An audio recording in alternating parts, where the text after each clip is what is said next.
It was September 2009, and I had returned home from a jog utterly freezing. I was feeling cold and wanted to light a fire in our fireplace. My broad sports trousers had caught fire, I observed. I tried to extinguish the flames with my hands, but that didn't work, rather the opposite.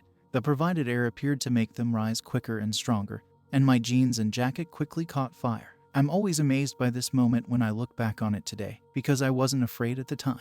It just occurred, and I was just a mute observer of what was going on around me. I didn't shout or call for aid since everything felt strange and almost remote-controlled to me. I recall well the moment I realized I could no longer control the flames. Meanwhile, it had chewed its way through the synthetic garments, and its flames were now crashing into my face with full power. When my long hair eventually caught fire and I couldn't breathe because of the raging flames, an all-encompassing aha moment struck, and I realized, that's everything for now.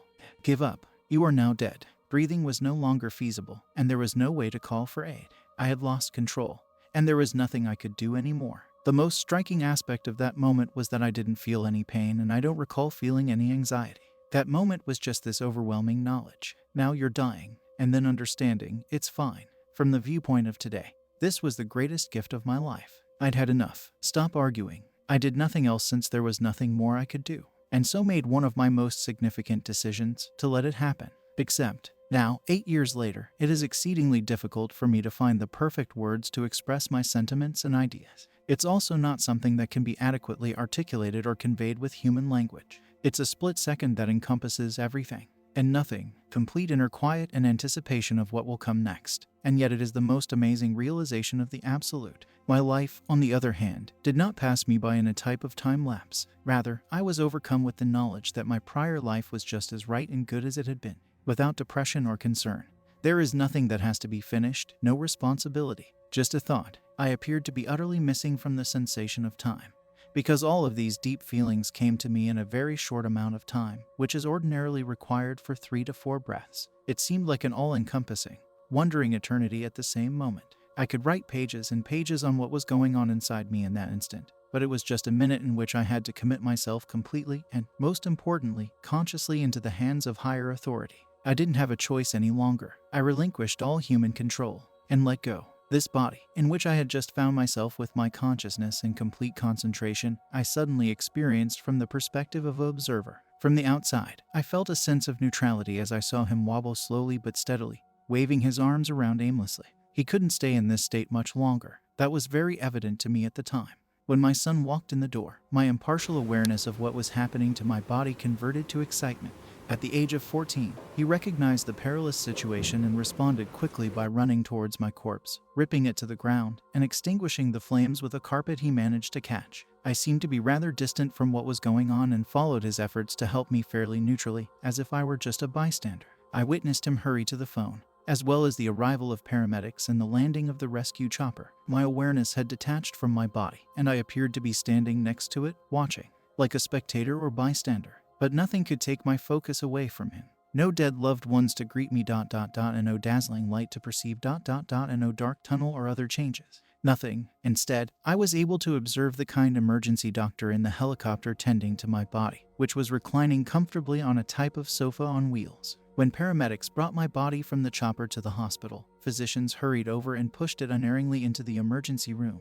Bottles and tubes were on his tummy, but he seemed good. He appeared to be sleeping soundly and relaxed. All the commotion around him perplexed me. I could hear the paramedics conversing with the physicians, see what they were doing to my body and how they were transporting it to an operating room, but no one appeared to notice me, which perplexed me. Nobody could perceive me on this human level, neither my son nor the doctor on the helicopter, let alone the busy physicians at the hospital, answered my inquiries, and no one appeared to see or hear me no matter what I tried. This was the only thing that bothered me the entire time.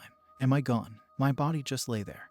And for the first time since being admitted to the hospital, I was allowed to stare at it in peace. Meanwhile, he'd been relocated to a quiet double room in the intensive care unit, and everything had quieted down around us save for the beeping of some equipment. He appeared to be well cared for, as several gadgets monitored his functions and innumerable hoses supplied him with everything he required. However, laying there with his chest rising and falling on a ventilator, he gave me a really weird impression. His hands and entire head were bound in bandages, leaving just a tiny mouth gap through which tubing from some apparatus dangled. He merely laid there, motionless and empty, and seemed to wait calmly in his own way. I, on the other hand, sat at the foot of his bed, and my mind raced with ideas. For God's sake, what does that imply? I was right here. I nearly feel like I'm alive. Why don't I feel the same way he does? Most importantly, if I'm truly dead, why am I still alive? Why don't I call it quits with him? What am I still waiting for? I was almost ready to accept this bizarre, raptured state when I heard a warm, soothing voice behind me. Someone looked to have entered the room, and he seemed to see me very well. And as he appeared, the vibe in the partially darker area shifted abruptly. "Ank, you're not dead," I heard a kind voice. When I turned around, I was met with the adoring gaze of a pretty huge, male luminary who seemed to fill the entire room with his presence. "Don't worry, my darling. You'll obtain answers to all of your questions. There's nothing here that's relevant to you right now, so I'd be happy to show you some stuff." And thus began the most exciting trip of my life. This luminous form carried me away from my body and showed me what consciousness is and is made of.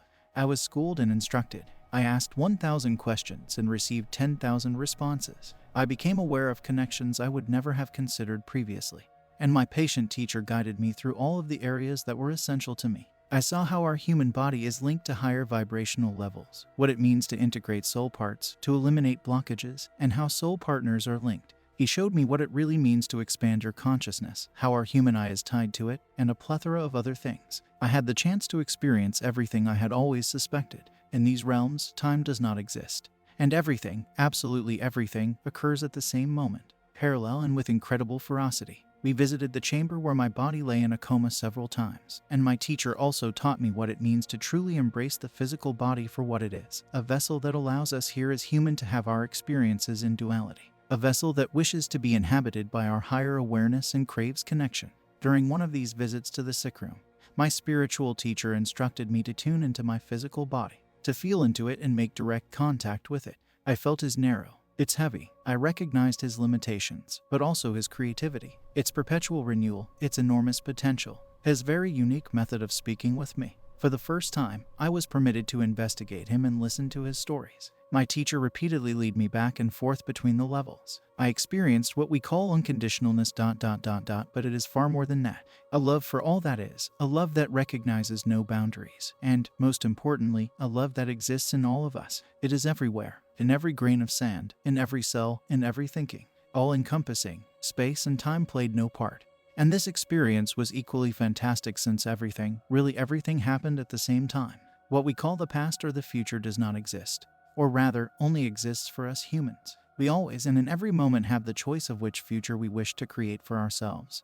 Because the future as such does not exist. All we have to do is adjust our viewpoint, direct our attention in a slightly different way, and everything changes. As he brought me back to the level where my body was in a coma, he asked me the most important question I'd ever been asked in my life. "You may now make a decision, Ank. It's your choice. Do you want to return to this, your body, or say farewell to it right now?" From today's perspective, I don't feel it was ever about dying and leaving these levels, but rather about tremendous realizations, about the understanding of the decision, of connection, of effect, of truth. It's always been about saying yes to myself. I was able to consciously say yes to myself, to my being human and to my body. I was permitted to consciously integrate back into him. Connect ... flow into his cells ... feel its boundaries and density. A huge experience. I embraced him for who he was ... even if he wasn't perfect at the time. I accepted him, and everything in me flooded me with perfect appreciation. Thankful to myself for my courage and strength, and, most importantly, for my unwavering trust. Since then, everything has changed. Life goes on as usual around me, but I am different. Even now, I appear to stand in awe as an observer next to everything, and I have had the blessing of always and everywhere having this soul viewpoint. I am totally present in my body, but also in the unconditional state of my spirit, gazing at everything down here and simply smiling. My concentration has altered. Don't search anymore, only find. No more pressure, no must and should. Just an absolute yes to myself and my world as I can experience it so delightfully. All fears are vanished. Fear of death or any other catastrophe has fully vanished. I'm no longer terrified of pain or suffering.